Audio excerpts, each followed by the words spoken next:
திருமணங்களில் அல்லாஹ் அலிஃப பைனான் ஓதக்கூடிய துவாவை தௌஹீத்வாதியாக இருக்கக்கூடிய நீங்கள் ஏன் எதிர்க்கிறீர்கள்? இதற்கு மார்க்க அடிப்படையில் எனக்கு பதில் வேணும். அதாவது திருமணங்கள்ல ஒரு கடைசி நேரத்தில் திருமண ஒப்பந்தம் நடைபெறக்கூடிய நேரத்தில் என்ன செய்வாங்கன்னா ஒரு துவா ஒன்று ஓதுவாங்க. என்ன துவா?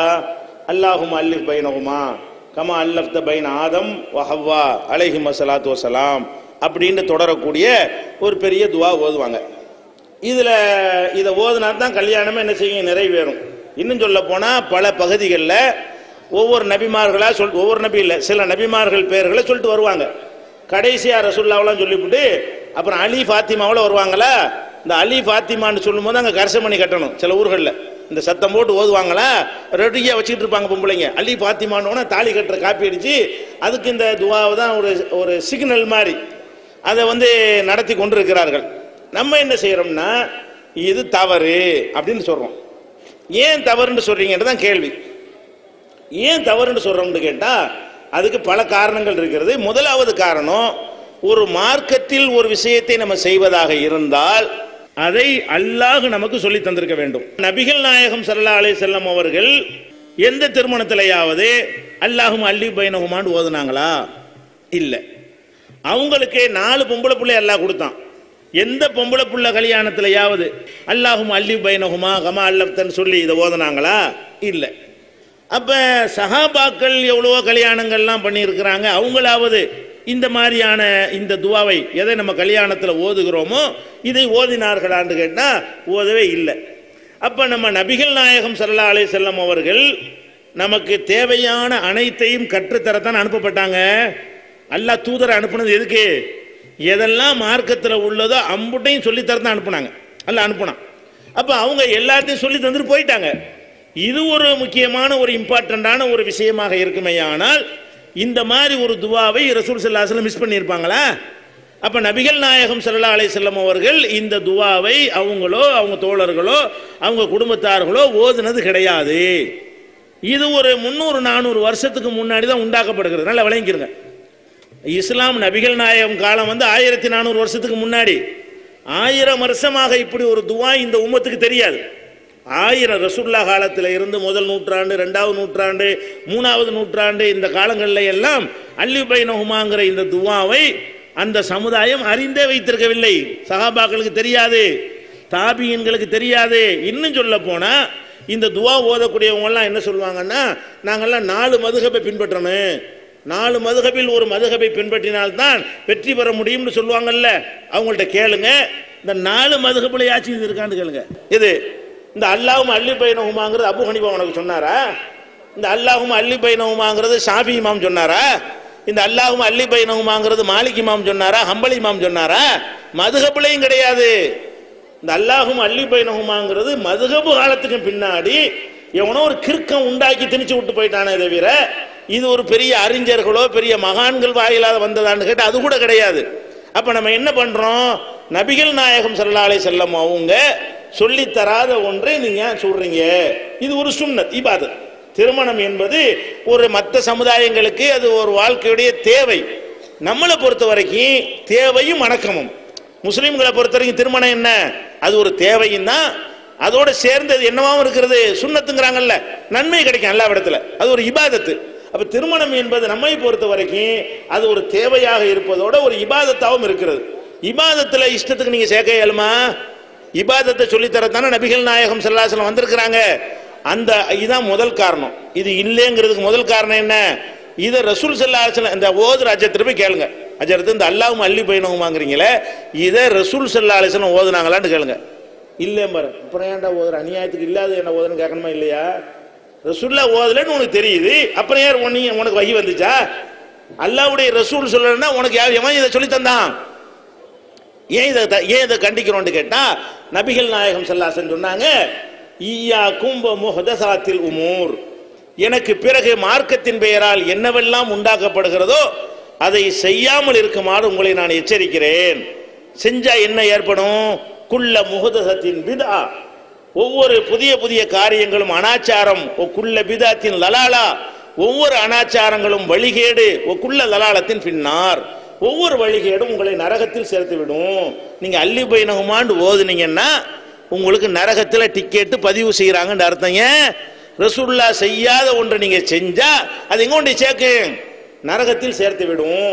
நபிகள் நாயகம் ஸல்லல்லாஹு அலைஹி வஸல்லம் இன்னும் சொன்னார்கள், மன் அமில அமலன் லைஸ அலைஹி அம்ருனா ஃபஹுவ ரத்துன். என்னுடைய உத்தரவு இல்லாமல் ஒரு அமலை யாராவது செய்தால் அது ரத்து செய்யப்படும். நான் உத்தரவு போட்டா நீ செய்யணும். நான் தூதரா வந்திருக்கிறேன், எனக்கு எல்லாத்தையும் எல்லாம் சொல்லி தந்து அனுப்பியிருக்கிறான், நான் சொன்னதான் நீ செய்யணுமே தவிர ஒரு இஷ்டத்துக்கெல்லாம் செய்யக்கூடாது நீ. அப்ப ரசூல் ஸல்லல்லாஹு அலைஹி வஸல்லம் என்ன பண்றாங்க? மன் அமில அமலன் லைஸ அலைஹி அம்ருனா ஃபஹுவ ரத்துன். என்னுடைய ஆர்டர் இல்லாமல் ஒரு செயலை நீங்கள் செய்வீர்களே ஆனால் அது நிராகரிக்கப்படும். இன்னொரு தடவை சொன்னாங்க, மன் அஹ்தஸ ஃபீ அம்ரினா ஹாதா மா லைஸ மின்ஹு ஃபஹுவ ரத்துன். இந்த மார்க்கத்தில் இல்லாத ஒன்றை யாராவது உருவாக்குவானேயானால் அதுவும் ரத்து செய்யப்படும், நிராகரிக்கப்படும் என்று சொன்னார்கள். அப்ப நம்ம எதனால இதை கண்டிக்கிறோம் என்று கேட்டால் உங்க நன்மைக்கு தான். ஏன்? இது நரகத்தில் கொண்டு சேர்க்கிற செஞ்சு இதில் நான் கேட்குறேன், இந்த அள்ளி பையனமா நாங்கள் ஓதுனா எங்களுக்கு என்ன குடிமொழிக்கு போயிடும்? ஏன் நீ ஓதுனா எங்களுக்கு என்னன்னு கேட்டேன். நாங்கள் ஓதாமல் இருந்து நீ ஓதுனா எனக்கு என்னப்பா? ஒன்றும் கிடையாது. நீ நரகத்துக்கு போயிடக்கூடாது. வணக்கம்னு சொல்லி செஞ்சு நீ அஜர் சொல்ல கேட்டுட்டு நீ பாவி ஆகிறாத. ரசூலுல்லாஹ் எச்சரிக்கை பண்ணியிருக்காங்க. இந்த காரணத்துக்காக ஃபர்ஸ்ட் நம்ம எதிர்க்கிறோம். விளங்கிட்டீங்களா? முதல் விஷயம். ரெண்டாவது என்னன்னு கேட்டா, அந்த துவாவை நீங்க பாத்தீங்கன்னு சொன்னா அது ஒரு கிறுக்குத்தனமான துவாவா இருக்குது. நல்ல துவாவா இருந்தாலும் ஓதக்கூடாது. ஏன்? ரசூலுல்லாஹ் சொல்லி தரல. அது துவாவாவது பெரிய அர்த்த புஷ்டியான பயங்கரமான தத்துவங்களை கொண்டதா இருக்குதா? கிடையாது. ஏன்னு கேட்ட என்ன சொல்றான் அதுல? அல்லாஹும் அல்லிஃப் பைனஹுமா, இறைவா இந்த ரெண்டு பேருக்கு மத்தியில இணக்கத்தை ஏற்படுத்துவாயாக. கமா அல்லஃப்த பைன ஆதம் வ ஹவ்வா, ஆதம் ஹவ்வாவுக்கு மத்தியில எப்படி நீ இணக்கத்தை ஏற்படுத்தினாயோ அந்த மாதிரி இவங்க ரெண்டு பேருக்கு மத்தியில இணக்கத்தை ஏற்படுத்துவாயாக இருக்குது. ஆதம் ஹவ்வாவுக்கு மத்தியில இணக்கம் நீ நான் பார்த்த, அவங்க என்ன மாதிரி வாழ்ந்தவங்க உனக்கு தெரியுமா?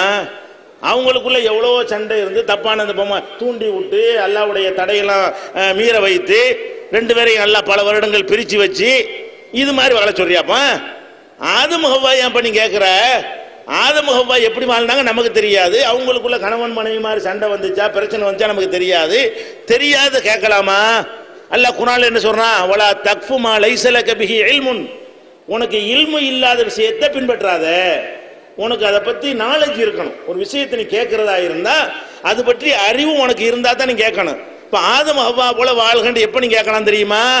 ஆதம் ஹவ்வா உனக்கு அடுத்த வீட்டுக்காராளா இருந்து அதை பார்த்து என்ன வாழ்க்கை, என்ன சந்தோஷம், என்ன மகிழ்ச்சி அப்படி பார்த்துட்டு யா அல்லாஹ் அந்த மாதிரி ஆக்குன்னு கேட்ட ஒரு அர்த்தம் இருக்குது. நீ ஆதமையும் பார்க்கல ஹவ்வாவையும் பார்க்கல. அவங்க ரெண்டு பேரும் எப்படி சந்தோஷமா இருந்தாங்களா, அடிச்சுட்டு கிடந்தாங்களா, எத்தனை சண்டை வந்துச்சுன்னு உனக்கு தெரியாது. அப்புறம் அந்த மாதிரின்னு கேட்குற, தெரியாத இது கேட்குற. அல்லாஹ் என்ன செய்ய? நான் தெரியாத கேட்காதன்னு கட்டளை இடுறான குர்ஆன்ல. வலா தக்ஃபு மா லைஸ லக பிஹி இல்முன். உனக்கு ஞானம் இல்லாத ஒன்றை நீ பின்பற்றாத. அல்லாஹ் தெளிவாக கட்டளை எடுக்கிறான். இது ஒரு விஷயம். அதுக்கடுத்து என்ன பண்றான் தெரியுமா? ஒவ்வொரு நபியும் இதே மாதிரி சொல்றான். அல்லாஹ் அல்லி பைனஹுமா பைன மூசாவோ சஃபூராங்கிறான். மூசாவுக்கும் சஃபூராவையும் போல வாழ செய்வாயாங்கிறான். மூசா நபியை பத்தி குர்ஆன்ல இருக்குது. ஓகே, சஃபூரா தான் ஒரு பொண்டாட்டி உனக்கு யார் சொன்னா? மூசா நபியுடைய மனைவி பேர் சஃபூரான்னு குர்ஆன்ல இருக்குதா? மூசா நபியுடைய மனைவி பேர் சஃபூரான்னு ஹதீஸ்ல இருக்குதா? சஃபூராவுக்கு பதில் அஃபூரான்னு அந்த பொம்பளை பேர் இருந்தா என்ன பண்ணுவேன்? அப்புறம் அல்லாஹ் கேட்பான்ல, ஏன்டா ஏதோ ஒரு பொம்பளை பிடிச்ச ஒரு பொண்டாட்டி ஆகிட்டு கேட்க மாட்டான். மூசா நபியுடைய பொண்டாட்டியை சொல்றதா இருந்தா அந்த பொண்டாட்டி பேர் உனக்கு ஆதாரமா இருந்தா தானே சொல்லணும். ஆதம் ஹவ்வாவுக்கு இருக்குது. ஹவ்வா பத்தி குர்ஆன் ஹதீஸ்ல இருக்குது. நம்ம குர்ஆன்ல ஆதம் பத்தி இருக்குது, ஹவ்வா பத்தி ஹதீஸ்ல இருக்குது. நம்ம ஓகே. மூசா நபியை பத்தி இருக்கு, சபுரா பத்தி இருக்குதா? அப்புறம் ஏன் சபுரா தான் பொண்டாட்டிங்கிற நீ கல்யாணம் பண்ணி வச்ச? அப்ப மூசாவுடைய மனைவி சபுரான்னு சொல்றாங்க குர்ஆன்ல இருக்கணும், இல்லைன்னா ஹதீஸ்ல இருக்கணும், இல்லை வரலாறுகள்ல இருக்கணும். வரலாறுக்கு முந்தின காலம் அது, வரலாறு எழுதப்பட்ட காலமே அது கிடையாது. உனக்கு எப்படி தெரியும் மூசா சபுரான்னு தெரியும்? அது இது முதல்ல ஒரு ஆளுக்கு மனைவி இல்லாத ஒரு ஆளை மனைவி ஆக்கினா என்ன குற்றமாகும்? சரி, அவங்க ரெண்டு பேரும் எப்படி வாழ்ந்தான்னு உனக்கு தெரியுமா? பேச்சுக்கு வச்சுக்கிறோம், சபுரான்னு வச்சுக்கிறோம். அவங்க ரெண்டு பேரும் எப்படி வாழ்ந்தாங்க உனக்கு தெரியுமா? அதையும் கேட்குற. அவங்க அதுக்கு எடுத்து ஐயூப் ரஹீமாங்கிறான். அல்லாஹும் அல்லி பைனஹுமா கமா அல்லஃப்த பைனஹுமா. ஐயூபையும் ரஹீமாவையும் போல வாழ செய்வாயாங்கிறான். ஐயூபுக்கு ரஹீமா பொண்டாட்டின்னு உனக்கு எதுல இருந்து எடுத்த? குர்ஆன்ல இருந்து எடுத்தியா? ஐயூபு குர்ஆன்ல இருக்குது, அவர் பொண்டாட்டி ரஹீமான்னு குர்ஆன்ல ஹதீஸ்ல இருக்குதா? அப்ப ஐயூப் நபியை பத்தி சொல்றானே தவிர ஒவ்வொரு நபிமாருடைய மனைவியுடைய பெயர் இல்லாம சொல்லிட்டு இருக்கான்ல. சில நபிமார்களுடைய மனைவிமார்கள் பெயர் ஹதீஸ்ல இருக்கிறது. ஆனா ஐயூப் நபிக்கு இல்ல. ஐயூப் நபியுடைய மனைவி ரஹீமாங்கிறதுக்கு எந்த ஒரு ஆதாரமும் இல்லை. இவனா ரஹீமான்னு பேரை வச்சுக்கிட்டானா எப்படி இது? ரஹீமா இல்லாமல் வேற ஒரு பெண்ணா இருந்தா ஏன்டா அந்த நபிக்கு வேற ஒரு பொம்பளோட சேர்த்து ஜாயின்ட் பண்ணி கேட்க மாட்டான்ல? ஒரு பொம்பளையோட ஒரு ஆம்பளை ஜாயின்ட் பண்றது பெரிய குற்றமாக இருக்கு, கல்யாணத்தின் மூலமாக தவிர ஜாயின்ட் பண்ணா குற்றம் தானே. ஐயூப் நபியுடைய மனைவி பேர் ரஹீமாவா இல்லைன்னு சொன்னா உங்க அஜர்த்தா உனக்கு பதில் சொல்லுவார் மறுமையில. இந்த பாத்தியா அவர் வந்து உன்னை காப்பாத்துவாரா?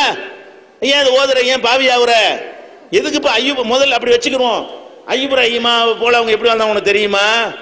ஒருவேளை ஐயூப் ரஹீமா போல நீ வாழ சொல்லி கேட்டு அல்ல அதை ஏத்துக்கிட்டு ஐயூப் நபி மாதிரி உனக்கு குஷ்டரோகி மாதிரி எல்லா நோயும் கொடுத்து அந்த பொம்பளை கூட எழுதிக்கிட்டு போனாங்க. அப்பதான் எழுதி வச்சுக்கிறான்.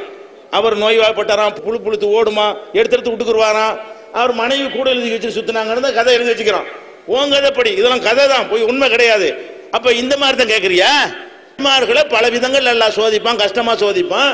உனக்கு தாங்க எழுமாத நீ உனக்கு அல்ல நமக்கு என்ன கற்றுத்தரான்? ரப்பனா லா துஹம்மில்னா மா லா தாக்கத லனா பிஹி.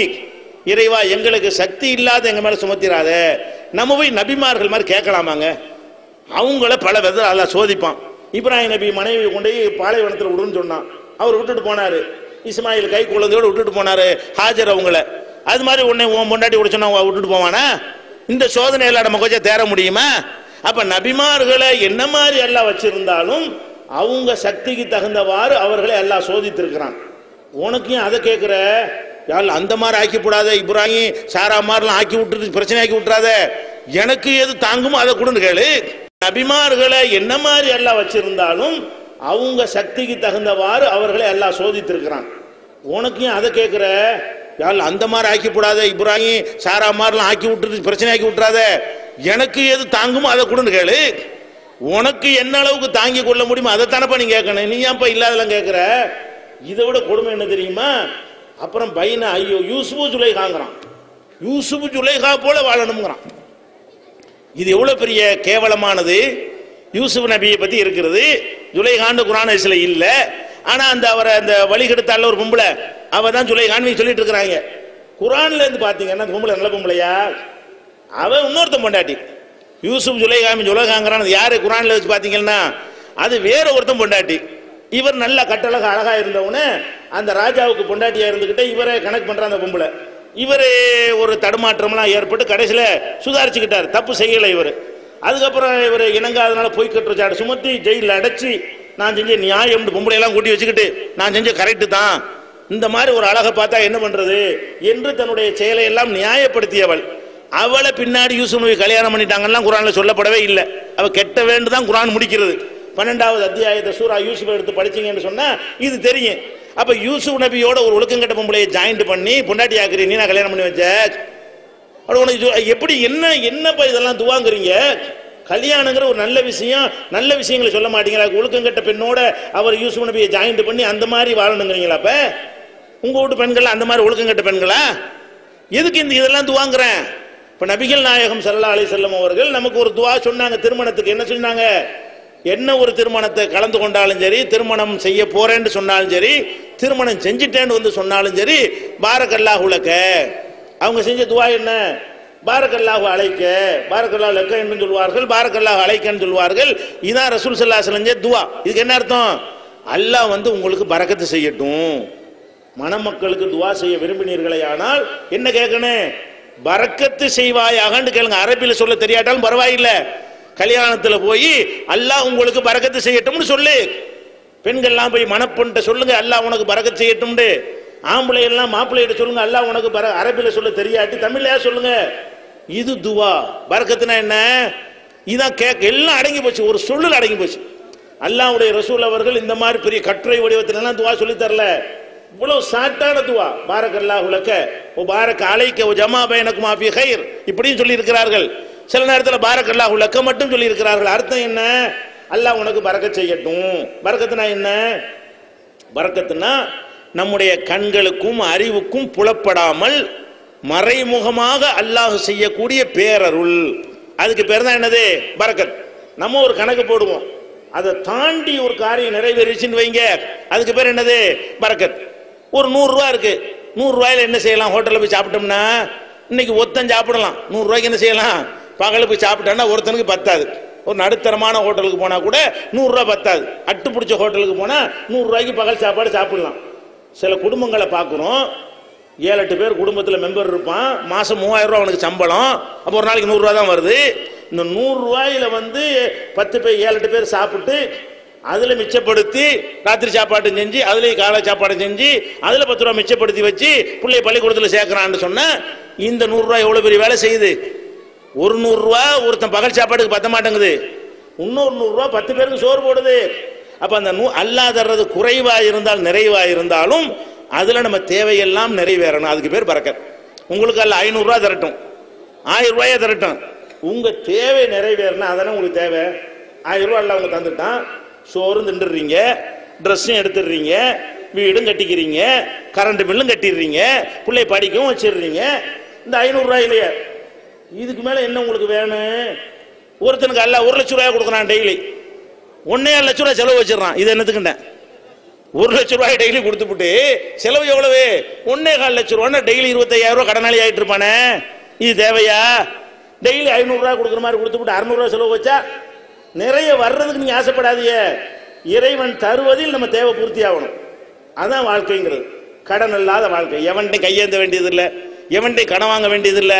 1000 தர்றானா 1000ல் எந்த பரக்கத்துன்னு ஒன்று இருக்கு, நல்லா விளங்கிக்கிறங்க. எப்படிலாம் சொல்ல முடியாது, ஆனா அது அந்த அதிசயம் நடந்து கொண்டு தான் இருக்கிறது.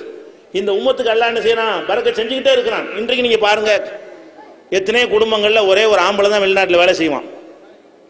உம்மா வேலைக்கு போவாது, களை எடுக்க உங்களுக்கு அனுப்புறாங்களா? நாத்து பறிக்க உங்களுக்கு அனுப்புவாங்களா? இல்லை அப்படி போறீங்களான்னு கேட்டேன். வேற வேற சமுதாயம் என்ன செய்வான்? புருஷங்காரன் வேலை செய்வான், பொண்டாட்டியும் வேலை செய்வா, ஆத்தா வேலை செய்வா, அக்கா வேலை செய்வா, தங்கச்சி வேலை செய்வா, நண்டு சுண்டெல்லாம் என்ன செய்வான்? வேலைக்கு அனுப்பிடுவான். ஒரு குடும்பத்தில் 10 பேர் இருந்தால் 10 பேரும் வேலை செஞ்சுட்டு வந்து சம்பாரிச்சுட்டு வந்து ஒரு நாள் 200 ரூபா சம்பாரிச்சாலும் என்னவாச்சு? ஒரு நாளைக்கு 2000 ரூபா, மாசம் 60,000 ரூபா. பெரிய பெரிய சாஃப்ட்வேர் இன்ஜினியருக்கு அவ்வளோதான் சம்பளம் கொடுப்பான் அரபு நாட்டில். அவ்வளோ பெரிய சம்பாத்தியம் யார் பண்ணுறா? ஒரு கொத்தனார் வேலை, ஒரு கட்டட தொழிலாளர் வேலை, ஒரு விவசாய வேலையில் ஈடுபட்டாங்கன்னு சொன்னால் 10 பேர் ஒரு குடும்பத்தில் இருந்தால் 60,000 ரூபா மாதம் கிடைக்கிறது. உங்களுக்கு என்ன கிடைக்கிறது? ஒரு ஆம்பளை போய் மாதம் 10,000 ரூபா சம்பளம் வாங்கி 3,000 ரூபா செலவழிச்சு போட்டு 7,000 ரூபா உங்களுக்கு அனுப்புகிறான். மேக்சிமம் இதான் நடந்து கொண்டு இருக்கிறது. 1-2 பேர் கூட குறைய இருக்கலாம். இந்த 10,000 ரூபாயில தான் நீங்கள் சாப்பிட்றீங்க, வீடு கட்டுறீங்க. அவன் குடிசையில் உட்காந்துருக்கான், 10 பேர் வேலை செஞ்சு குடிசையில் இருக்கிறான். ஒத்தன் சம்பாரிச்சு வீடு கட்டுறீங்க, ஒத்தன் சம்பாரிச்சு அடுக்குறீங்க. ஒரு கையை வெட்டினா போதும்னாங்கிறான். என்ன பேசுகிறாங்க? ஒரு கையை வெட்டினா காலத்துக்கு சாப்பிடலாங்கிறான். அவ்வளோ அடுக்கிறீங்க. அந்த அளவுக்கு அடுக்கிறதுலாம் எதுலேருந்து வருது? ஒத்தன் சம்பாதிக்கிறான், அதெல்லாம் நகநட்டா அடுக்குறீங்க, பில்டிங்காக கட்டுறீங்க. முழிக்கிறான் எல்லாரும். என்னடா இது, நம்மளும் தானே 10 பேர் வேலை செய்கிறோம், நம்ம மூடு கிடைக்க மாட்டேங்குது. இவன் ஒருத்தன் போய் சம்பாரிச்சு முடி செய்கிறானே, அவன் செய்கிற 10,000 ரூபாயில் அல்ல பரக்கத்துன்னு ஒன்று உள்ள வைக்கிறான். இவன் சம்பாதிக்கிற 60,000 ரூபாயில பரக்கத்து வைக்கல. 60,000 ரூபாய் சம்பாரிச்சு வீடு கட்ட முடியல, 10,000 ரூபாய் சம்பாரிச்சு நீ வீடு கட்டுற, சொத்து வாங்குற. பார்க்க என்ன செய்யறோம்? முஸ்லீம் நல்லா இருக்காங்க, நம்ம நல்லாவே இல்லை சம்பளத்தில். ஆனால் அல்லாஹ் வந்து மறைமுகமாக அந்த தேவையை பூர்த்தி செய்கிற காரணத்தினால நம்ம என்ன செய்யறோம்? நல்லா இருக்கும். எல்லார் பார்வையுமே அவங்க முஸ்லீம், அவங்க நல்லா இருக்காங்க, செழிப்பார். இறைவனுடைய மறைமுகமான அருள் உங்களுக்கு கிடைக்கிறது. ரசூலுல்லாஹ்ட்ட ஒருத்தர் வர்றார், வந்து தங்குறார். தங்குமா என்ன செய்யறாருன்னு கேட்டால், சாப்பாடுனா என்ன, சோறுகள்லாம் இப்போ கிடையாது, வறுமையான காலம். பைத்துல் மால்ல ஒட்டகம்லாம் இருக்குது, ஜக்காத்துடைய ஒட்டகம்லாம் இருக்கும். என்ன செஞ்சாங்கன்னு கேட்டால், இவருக்கு ஆட்டுப்பாலை கறந்து கொடுங்கங்கிறாங்க. ஒரு ஆட்டுப்பாலை கறந்து கொண்டாந்து குடிக்கிறாரு. இன்னும் வேணுங்கிறாரு. மறுபடியும் கறந்து கொண்டாந்து கொடுக்குறாங்க. அதையும் குடிச்சு இன்னும் வேணுங்கிறாரு. மறுபடியும் கொண்டாந்து கொடுக்க அவர் பாட்டுக்கு என்ன செய்யறாரு? குடிச்சுக்கிட்டே இருக்கிறாரு. 3-7 வரைக்கும் போகுது.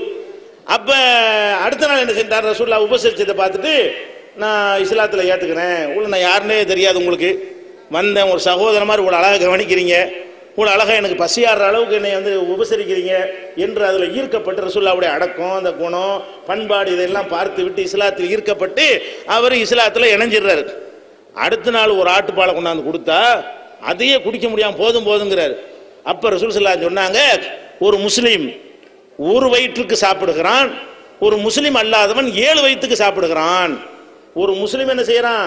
இஸ்லாம்ங்கிற அதை ஏற்றுக்கிட்டு பிஸ்மில்லான்னு சொல்லி குடிக்கும் பொழுது ஒரு ஆட்டுடைய பால் உனக்கு போதுமானதாக இருக்கிறது. இல்லைன்னா உனக்கு 7 ஆட்டுப்பால் பத்த மாட்டேங்குது. 7 ஆட்டுப்பால் நம்ம ஊர் ஆடு கிடையாது, அதெல்லாம் லிட்டர் கணக்கில் கறக்கும். அந்த மாதிரி ஆடு, அரபு நாட்டு ஆடுகள்லாம், ஆஸ்திரேலியா ஆடு, அது மாதிரி ஆடு. அப்போ எதுக்கு இதை சொல்கிறோம்? பரக்கத்துன்னு ஒன்று இருக்குது, அதான் நமக்கு தேவை. நம்ம எதுக்கு ஆசைப்படணும்? அல்லாஹ் வந்து மறைமுகமாக ஒரு தன்னுடைய அற்புதத்தை உலகத்தில் செய்து கொண்டே இருக்கிறான். பரக்கத்தை நீங்கள் புரிந்து கொள்வதற்கு சில உதாரணங்களை சொன்னால் விளங்கும். எதுக்கு இந்த கல்யாண துவாவுக்கு இருந்தாலும் இந்த செய்திகள்லாம் நீங்க தெரிந்து வைத்துக் கொள்ள வேண்டும். இப்ப இந்த உலகத்திலேயே வலிமையான மிருகம் எதுங்க? சக்தி வாய்ந்த மிருகம் புலி. புலி இருக்குல்ல, காட்டுல சிங்கம் வாங்க, சிங்கம்லாம் ரெண்டாம் பட்சம் தான். காட்டுக்கு ராஜா சிங்கம் வாங்க, புலி ஒரு தட்டுனா சிங்கம் செத்து போயிடுவானுங்கதா. புலி தான் வலிமையான மிருகத்திலே சக்தி வாய்ந்தது. எது? புலி தான். அதை மனிதனால அழிக்க முடியாது, வேற விலங்குகள்னாலையும் அதை கொல்ல முடியாது. அப்ப எதுக்கு எதிர்ப்பே இல்லையோ, புலிக்கறி எங்கேயாவது கிடைக்குமா? கசாப்பு கடையில் புலி எவனும் சாப்பிட்றதும் கிடையாது. அப்ப புலியை அழிக்கவும் முடியாது, கடையில் கிடைக்கவும் செய்யாது, அப்படி யாராலும் அழிக்கவும் முடியாதுங்கும் போது அந்த இனம் என்ன செய்யணும்? தாறுமாற வளரணும்ல. அதான் லாஜிக்கு. ஆடை எடுத்துக்கிறங்க. ஆடு என்ன செய்யறான்? உள்ளதில் அப்புறணியா தான். இவங்க தான் யார் வேண்டாலும் சின்ன பிள்ளை கூட அட்டை செய்யலாம், பிடிச்சிட்டு வந்துடலாம். டெய்லி ஆயிரக்கணக்கான ஆடுகள் வந்து ஒரு உங்கள் கோட்டகுப்பத்து இந்த மாவட்டத்தில் ஆயிரக்கணக்கான ஆடு அறுக்கப்படும். இந்த தமிழ்நாட்டை எடுத்துக்கிட்டு லட்சக்கணக்கான ஆடு டெய்லி என்ன செய்யப்படுது?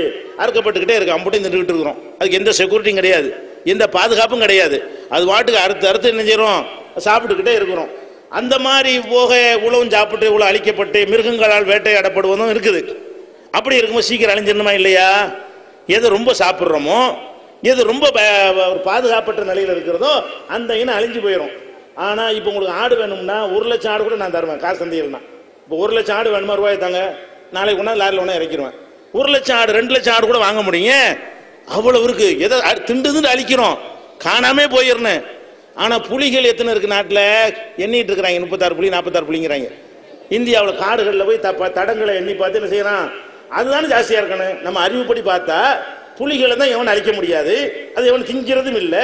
எது அழிக்கலையே எது திங்களே அது கூடுதலாக இருக்கணும், எது அழிக்கப்படுதோ எதை திங்கிறோம் அது குறைவாக இருக்கணும். திண்டு அழிக்கக்கூடிய ஆடு ஜாஸ்தியாகிட்டு இருக்கிறது, எவனாலும் திங்க முடியாத புலி குறைஞ்சிட்டு இருக்குன்னா அதாண்ட பறக்கத்து.